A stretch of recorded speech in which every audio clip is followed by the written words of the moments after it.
being a police officer during that. So if you're in the military, your job has to give you, like by law, they have to give you time to go to your training. They can't do anything about it. There's laws behind it. There's been several lawsuits where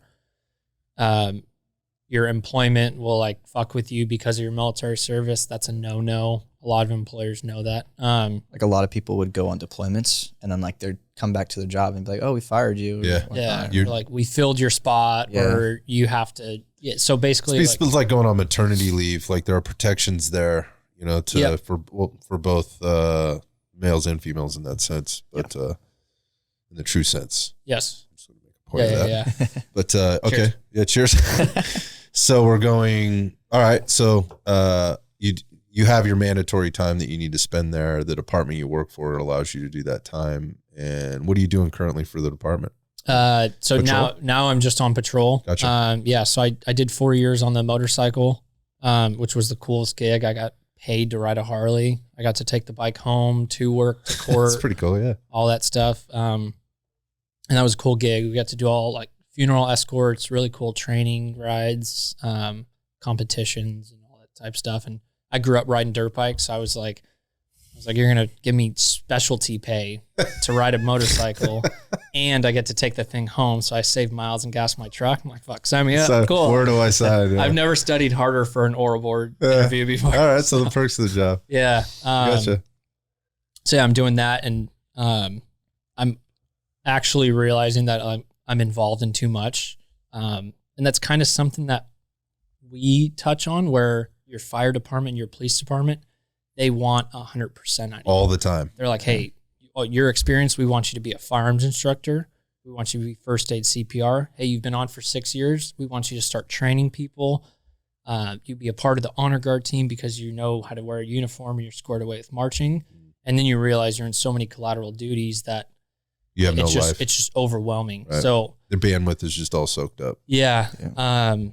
So on top of that, so I've been on the SWAT team for the past 4 or 5 years. So there's just that's a whole nother type of training. Kind of a lot that goes along with it. And then, so now I'm working Monday to Thursday nights, 9 p.m. to 7 a.m. That's a rough shift. And then we do episodes during the week, during the day. And you're here now. Yeah. You probably should be sleeping. Yeah, probably. But I woke him up this morning at 11. It's like, hey, you got to leave in an hour. Yeah. But after 2 hours of sleep. But he made me breakfast. Yeah. And he had an espresso waiting for me. Oh, shit. Got you, cutie. I love you. Dude. Yeah. So if you're ever looking for a roommate, dude, Jesse. So you're staying really busy, man. Yeah. So life is busy. And I know we kind of preach on the Overwatch Collective, like, hey, like fucking be selfish, take time for yourself and find balance. Like, find balance, get 8 hours of sleep. And I'm like, So what do you do when you're trying really hard or you find yourself in a groove of doing that? What does life look like when you are taking care of yourself? Getting 8 hours of sleep. That's a great place to start. It is. Yeah. I mean, where do you find time for your fitness? I mean, you're a fit dude. Like, what do you do and where do you do that? So thankfully where we record in the garage, I redid my entire garage to have it as a home gym.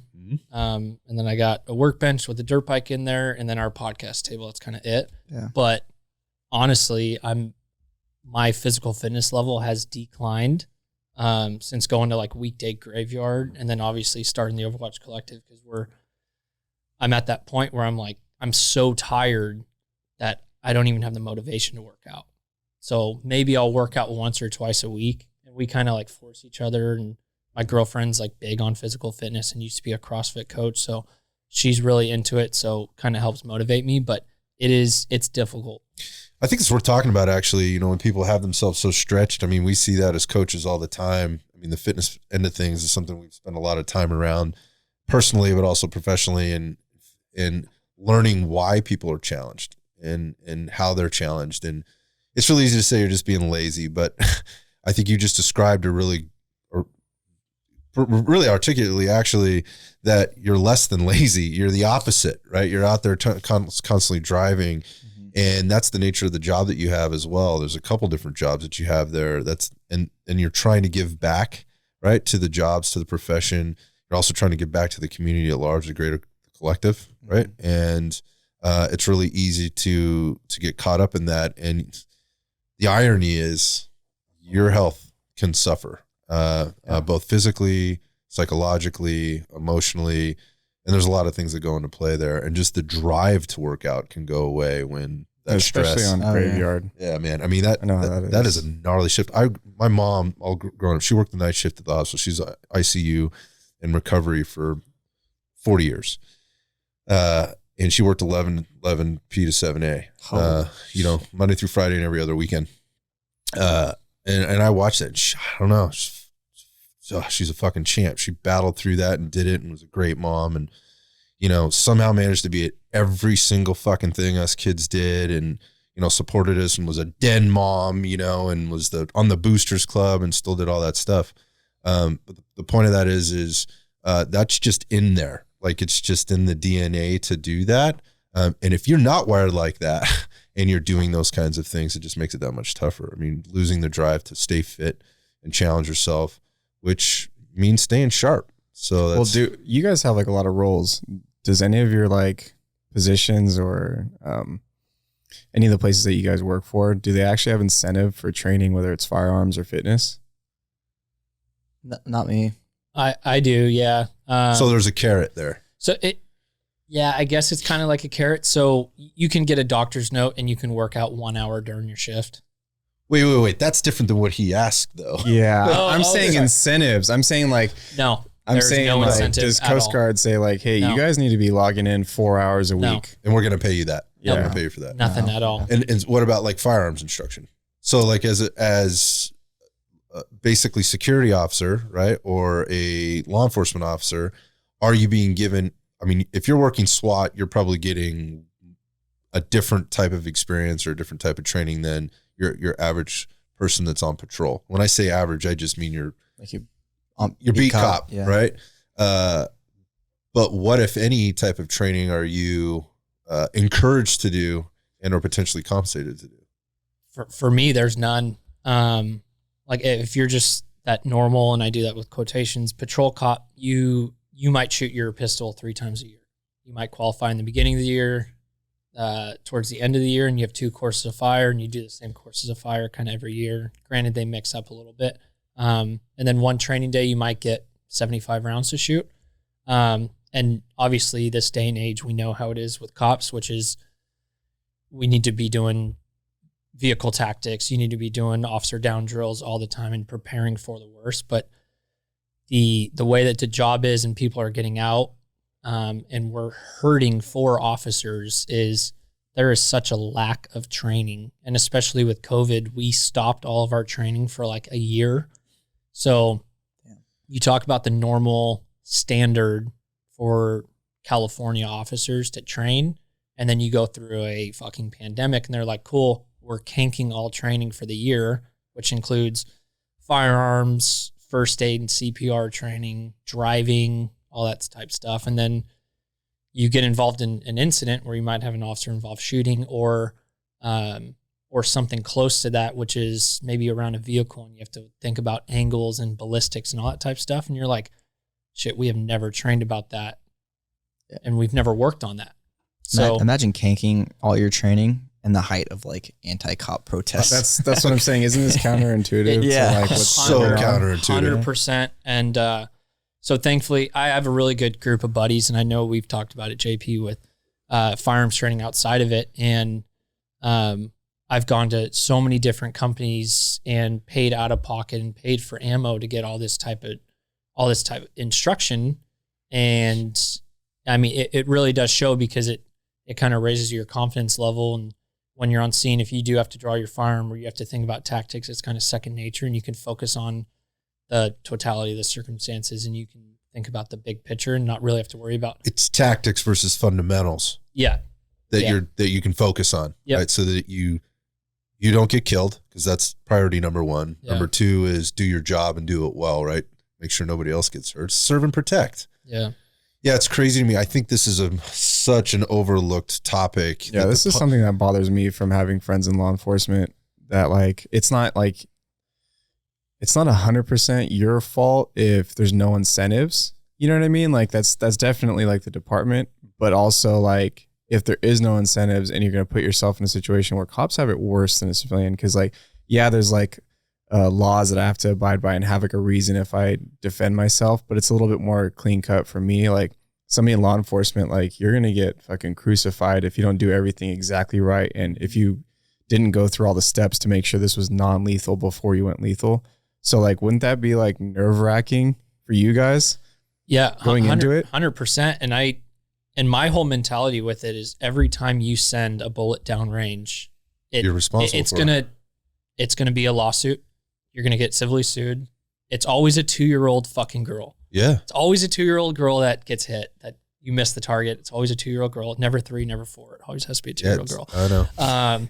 And every round has $1 million attached to it, potentially your house, all this type of stuff. And I'm sure you see it on the range where it's like, oh yeah, I'm LEO. I get a discount for coming to the course, whatever. And then it's like, yo, I got civilians that have their CCW that can do tack reloads, can do speed reloads. They understand cover and concealment. They're proficient. They're not muzzling themselves. When you get a cop out there and you're like, yo, this is who we got on the street protecting us. It's sad. Every single time. That's what it is. And the thing is, like, you guys have so much on your plate. So it's not like it's easier for you guys, but let's not make it less accessible. You know what I mean? For training. Like, I'm sure, like, I don't know, one of my friends has like a kid, his own place, a car, and he's like Stockton PD. Like, he doesn't want to pay for training. He just doesn't want to. Like, they'll give him whatever ammo, which isn't a lot. And after that, he's like done. And this is all flat range, static, like nothing else. There's, as far as I know, he doesn't do tactics training. He just does like I can, hit an A box at 5 yards. Yeah. I think this is a very misunderstood piece of the puzzle for all the things that law enforcement is going through and the relationship it has with the public right now. The relationship public has with law enforcement with regard to what is actually happening or what the perception is versus reality. Yeah. And the illusion that, oh, all is good. These people are trained at the highest level and they should be responsible. And I'm not taking away responsibility, but I'll tell you, to JP's point, yes, we train with a lot of law enforcement. God bless them for being out there because they're not being paid. In some cases they're doing it on their day off. So they're taking time away from their family or the things that keep them balanced, but at the same time they recognize the value and the importance of staying sharp, right? Or learning mentally fit, learning a new skill. And to your point, Greg, they're not very good. They're not very good because they've had very minimal training, but that's okay. Like, and it's okay. They're out there and they're trying to get better.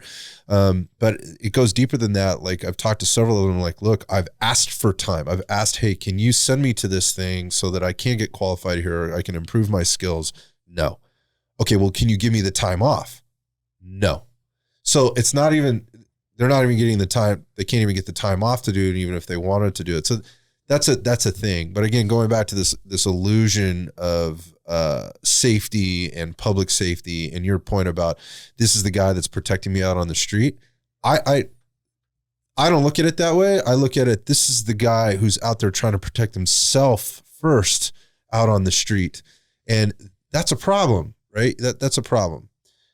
But again, I'm just switching over to Jesse real quick. You're working you just said some things like you're using, I'm going to just use this in like this is probably a huge understatement, but a bomb sniffing dog at your baseball game, right? Mm-hmm. What's the reality of this? Because I want to know, like, how often are we running into shit? How often is Whip over there going, hey, there's some shit right here we need to have a look at? Honestly, never. Never? Well, that's awesome. And I don't know if that's a good thing or a bad thing. So, well, I'm going to say that's great. That's a good thing that we don't have bombs walking into things. But at the same time, like, I'm going to liken it on the other side and look at the other side of it. What is it, like fucking 8 years ago, somebody tried to light their shoes on fire in an airplane. And now everybody has to take their shoes off and line up 300 deep to get through the airport. Wait, what's the reality of this thing and this illusion of security that's out there, and how safe are we really? What problems have we created, right, that don't really exist? I hate to say it, but it's all insurance. I mean, that's what it comes down to, right? Like, if a bomb does go off and I'm there with my dog, one, it's not my problem anymore. And two, it's, let's say we're at a Giants game, right? And the Giants is like, oh, I have, bomb detective dogs, like under my insurance, like we're covered. We're good. So then just either goes to the company, goes to if they find the guy, so it's, like I said, it's all insurance, which is shitty. But I mean, it gives us jobs, but yeah, I mean, and she's a great working dog. Like, you tell her to seek or do whatever, she does not take her nose off. So.